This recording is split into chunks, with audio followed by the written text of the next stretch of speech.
pada malam mulia ini, pada malam yang barakah, kita berhimpun berzikir kepada Allah Subhanahu wa taala, bersolat ke atas Nabi sallallahu alaihi wasallam. Inilah merupakan bekalan kita di akhirat nanti yang sangat mengembirakan kita apabila kita melihat dalam catatan amalan kita ada di sana suatu amalan yang kita hadiri majlis zikir, suatu amalan yang kita hadiri majlis ilmu, maka inilah yang akan mengembirakan kita pada hari akhirat nanti. Apatah lagi yang kita lakukan merupakan suatu perkara yang sangat disukai oleh Allah Subhanahu wa taala, sehingga itu hadis disebut dalam Nabi SAW, wajabat mahabbati lil mutahabbina fiyya. Kalimat itu telah mendatangkan kegembiraan kepada kita. Bukan sekadar Allah Subhanahu wa taala memberikan kita cintanya, tetapi Allah Taala gunakan bahasa wajabat, wajib Tuhan kata, wajabat mahabbati, wajib aku kasih.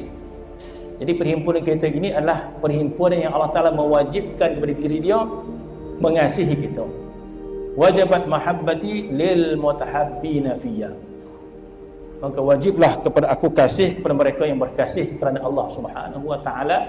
Jadi tidak ada amalan yang lebih afdal untuk kita lakukan selepas kita melakukan kebaikan secara berjamaah.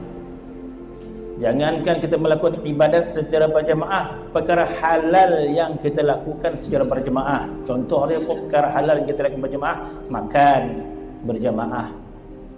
Satu kereta, dua kereta pergi makam tu canai. Dia boleh maksiat ke? Tidak. Dia melakukan benda yang halal. Berjamaah, satu kereta, dua kereta berjalan ke Langkawi, benda haram ke? Tak, benda yang halal. Tetapi kita kata benda yang halal. Dan apabila perkara yang halal kita lakukan secara berjamaah dengan mahabbah, dengan hubungan yang baik, bukan kita kata ibadat, tapi benda yang halal, makan bersama, jalan bersama, memancing bersama, apakah haram? Tak sama. Tapi setiap kali kita melakukan perkara yang diharuskan dalam agama secara berjamaah, kita lakukan dengan hubungan yang baik, maka dapat pahala. Apatah lagi sekiranya kita lakukan secara berjamaah perkara yang berbentuk ibadat. Contohnya baca Quran berjamaah, contohnya baca ilmu berjamaah, contohnya majlis zikir berjamaah, contohnya pergi Mekah berjamaah. Tujuannya apa? Pergi Mekah berjamaah. Tujuannya apa? Menuntut ilmu berjamaah. Maka ketika mana kita melakukan ibadat, kebaikan secara berjamaah, itu lebih sangat dicintai oleh Allah Subhanahu wa taala. Maka itu Allah Subhanahu wa taala menyebut wajabat mahabbati lil mutahabbina fiyya. Wajiblah cintaku kepada mereka yang berkasih sayang kerana aku. Kerana aku ini ketika mana kita melakukan ibadat, itu kita sebut kerana Allah. Bila kita buat halaqah Quran, kita sebut itu kerana Allah. Bila kita buat haji, buat umrah, kita kata itu kerana Allah. Tapi kalau kita pergi makan, itu kerana parut kita. Tapi tak salah, baik juga. Kita pergi makan sama, elok, tak berkelahi dah, maka bagus. Tetapi sekiranya ibadat yang dilakukan kerana Allah, datang ke masjid bersama, majlis ilmu bersama, berzikir bersama, dan kita melakukan kebaikan, termasuk kita menjalinkan mahabbah sesama kita.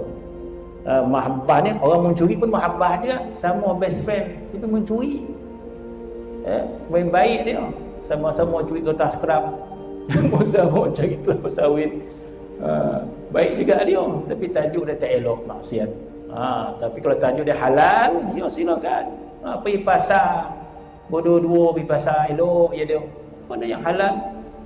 Tetapi sekiranya kita melakukan bersama itu bentuk ibadat, kita menuntut ilmu bersama, kita melakukan halaqah Quran bersama, pergi Mekah bersama, mana kesukaan kita itu sama.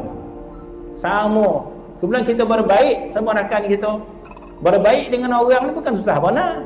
Jangan sakiti hati dia, baiklah. Tak payah kita cium benar dah. Maksud tak ada kita menyinggung perasaan sahabat kita, baiklah dia.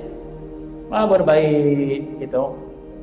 maka Allah Subhanahu wa taala bila kita melakukan kebaikan dan kita berbaik, dua orang pun Allah Subhanahu wa taala sangat memuliakan. Allah taala suka dua orang yang berbaik dalam taat kepada Allah Subhanahu wa taala. Ketika mana kita berbaik dalam taat, maka dinamakan mahabbah fillah nama dia. Mahabbah fillah.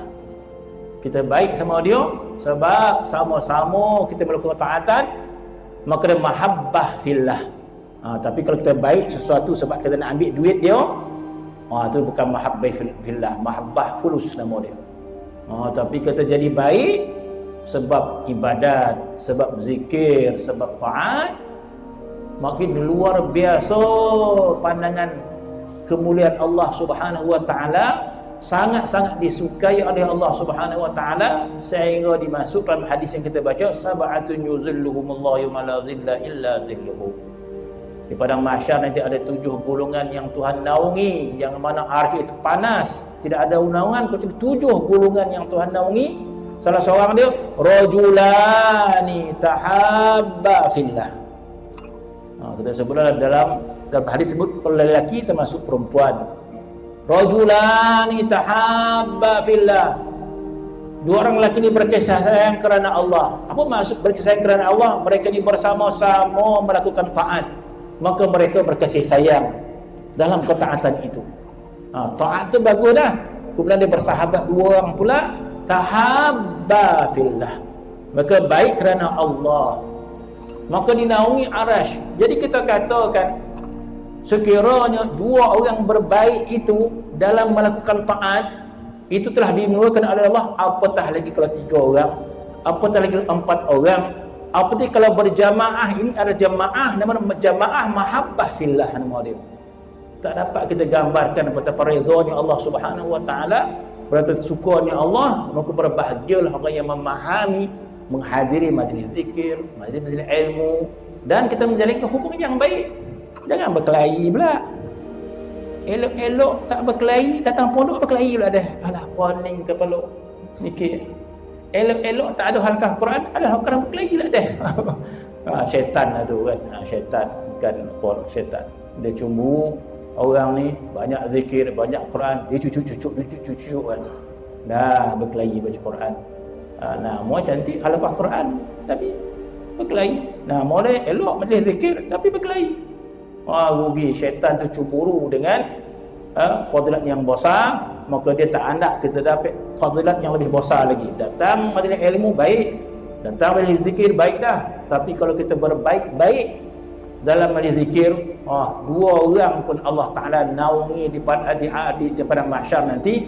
Apa tadi kalau jamaah, Masya Allah, jamaah mahabbah fillah nama dia. Dan apa tadi jamaah-jamaah yang berhimpun bukan dengan arham, bukan disebabkan darah. Ada jauh, ada Bugis, ada apa lagi, Minang ada, apa ada, semua ada. Bukan. Sebagaimana Nabi SAW dalam zaman Rasulullah, Nabi menghimpunkan banyak bangsa. Ada Farsi, ada Rom, Ar-Rumi, ada Habsyah. Maka dihimpunkan, tetapi mereka saling berkasih sayang kerana iman kepada Allah Subhanahu wa taala.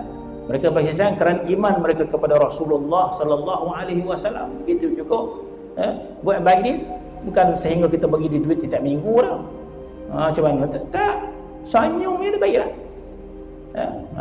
Jadi mudah-mudahan Allah Subhanahu wa taala memberikan terbaik. Apatah lagi kebaikan kita ini bukan sekadar kita, tapi bersambung dan generasi sebelum kita ini. Mereka itu juga mahabbah fillah. Masya Allah, mungkin mereka mahabbah fillah lebih pada kita lagi. Mereka itu berzikir kepada Allah dengan penuh syauq, dengan penuh azwaq kepada Allah Subhanahu wa taala. Ala kulli hal, mudah-mudahan Allah Subhanahu wa taala menghimpunkan kita bergolongan yang sebelum kita ini, yang mereka itu mahabbal fillah, mereka berhimpun kerana Allah, berzikir kerana Allah, bersolat ke atas Nabi kerana Allah Subhanahu wa taala. Maka mudah-mudahan Allah Subhanahu wa taala memberikan istiqamah, Allah Subhanahu wa taala menjaga, memberikan kebaikan kepada hati kita, Allah Subhanahu wa taala memberikan kebaikan kepada iman kita, ketakwaan kita.